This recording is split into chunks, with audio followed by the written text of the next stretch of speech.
السلام عليكم ورحمة الله وبركاته. ازيكم حبايب قلبي؟ يا رب تكونوا بألف صحة وبألف خير وبسعادة. يلا زي ما متعودين كالعادة نصلي على الحبيب سيدنا مصطفى. اللهم صل وسلم وبارك على سيدنا محمد وعلى آله وصحبه أجمعين. النهاردة أنا جايبة لكم حاجة بسيطة في البيت ورخيصة هنعملها. كلنا بنجيب سبرايات ومعطر جو وبرفانات للشقة. بيقعد اللي بيقعد معاه ساعة ساعتين، كبيره يوم ويطير في الجو.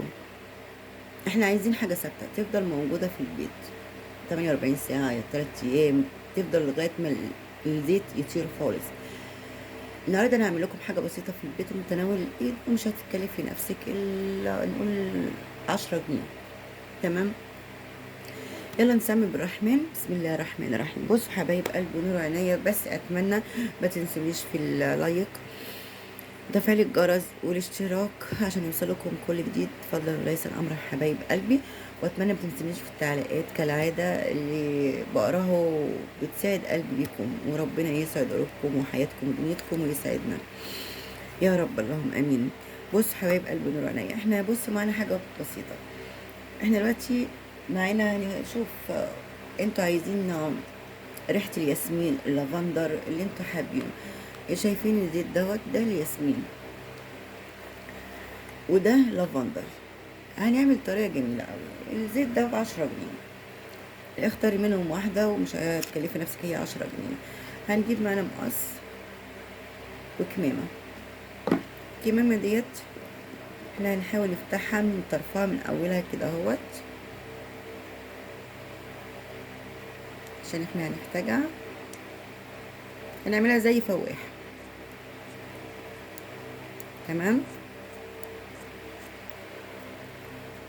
ثانية واحدة معايا، بسم الله. تمام حبايب قلبي، احنا فتحناها اهوت. اي كمامة عندك قديمة مش شرط جديدة، عادي يعني مفيش مشكلة. كده فتحناها من النص. طبعا الكمامة بتبقى منفسة مهوية ومش هنقفلها من فوق، هنخليها مفتوحة كده. هنيجي معانا قطن. تمام. ومعانا زيت الياسمين او اللافندر براحتك. احنا هنجرب مع بعض الياسمين. بسم الله. نحط شوية في الطبق صغيرين، مكتريش عشان ايه هنعوز تاني نعمل حاجات تانية. تمام حبايب قلبي. هناخد القطنة ونغمسها كده في الزيت.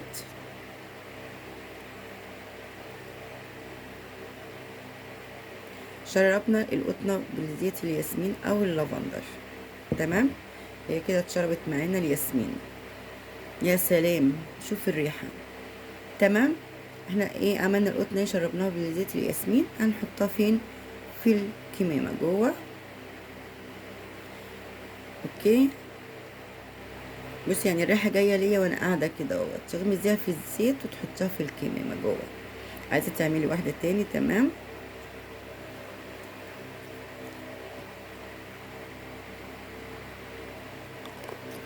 مش بتاخدي منها كتير على فكرة، يعني بتقعد معاكي فترة كبيرة اوي ب10 جنيه.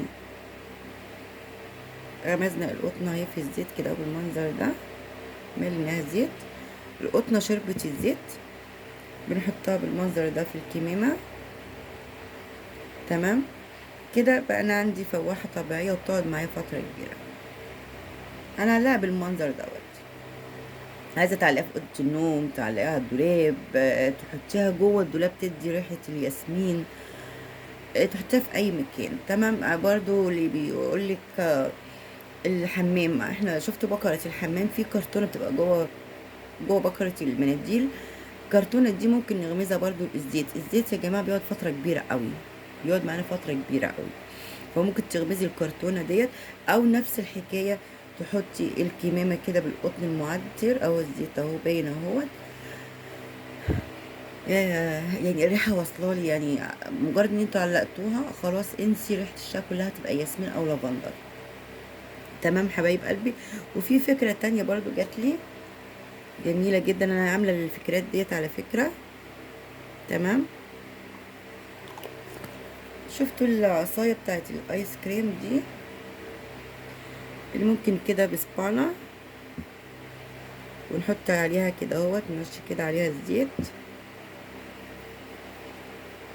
تمام. يا سلام على الريحة.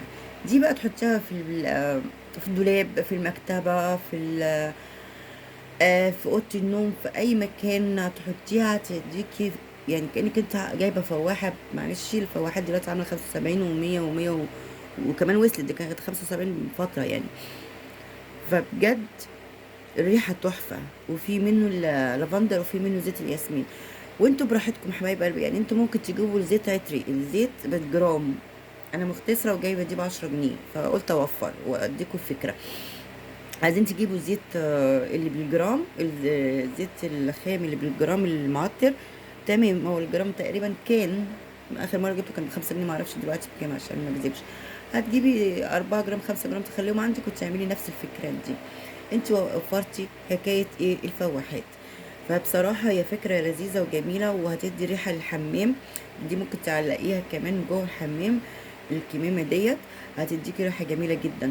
او تعلقيها على باب الشقه او في الاوضه. ونفس الحكايه بتاعت الايس كريم دي هتحطيها في الدولاب وتقفلي تفتحي هتلاقي ريحه الياسمين او اللافندر فايحه في الدولاب في الهدوم. فدي انا فكره قلت لكم عليها يعني انا عاملاها.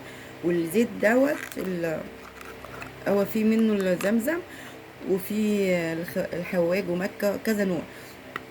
زمزم ده كويس، في منه الياسمين واللافندر والنعناع وفي كذا نوع يعني، في كذا ريحه منه. تمام. ولو عايزين تجيبوا الزيت السايب اللي بالجرام ب5 جنيه ماشي. عندي بقى دلوقتي انتوا يا جماعه في ناس يعني قالوا لي على التلاجة. ريحه التلاجة بتبقى فيها روايح اكل باظت، حاجات ادمت فيها، فبتعمل ريحه بالطبع. احنا قلنا قبل كده ممكن حته فحم نحطها بتشفط الروايح ديت. اوكي. وعندي فكره تانية جت عملتها انا برضو قلت اقول لكم عليها.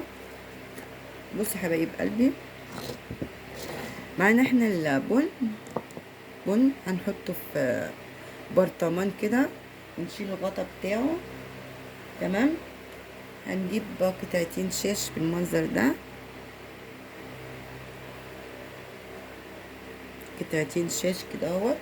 وهنقفل باي استك، باي توكه، باي حاجه. انا طبعا ما عنديش اساتك، معلش.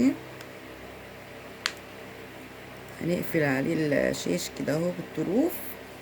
تمام. لحظه معايا. المهم ان احنا هنقفل الشاش كده اهوت على البن. اوكي.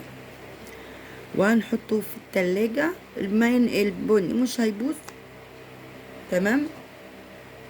ومنه انه الروايح اي ريحة في التلاجة هتلاقيها اختفت ان شاء الله. حبايب قلبي انا قلت لكم على كذا فكرة. التلاجة الروايح الكريهة او روائح الاكل اللي باظت. تمام. والكمامة اللي عملنا فيها القطنة غمزناها في الزيوت العطرية. اوكي. وفي برضو الخشبة بتاعت الايس كريم دي لو حطينا عليها زيت ونحطها في الدولاب زي الفواحة. فاحنا مش عايزين نكلف نفسنا، وانا بحاول على قد ما اقدر اجيب لكم حاجات موفرة. واتمنى ان شاء الله ان يكون عجبكم. و انا يعني انتوا عارفين متعودين عليا ان انا ما بنزلش اي فيديو لما اكون مجربه اي حاجه. فانا لما جربتها وحسيت ان الشقه كاني جايبه فواحه فعلا معديه ال75 جنيه، قلت لا طب ما انا اقول لها لا يا حبايبي وما كلفناش نفسنا ال10 جنيه، والكمام موجود عند اي حد، اي كمامه مستعمله. تمام. فما كلفناش نفسنا ال10 جنيه. والزيت الصغير ده ب10 جنيه، في منه كذا نوع. ولو عايزين تجيبوا السايب ابو الجرام ب5 جنيه اوكي مفيش مشكله.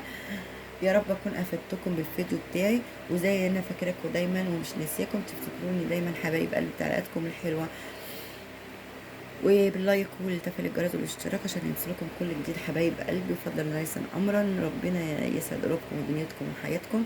اسيبكم في رعايه الله وفي حفظه للفيديو الجديد، وفي لسه وصفات كتيره وحاجات كتيره. استنوني. السلام عليكم.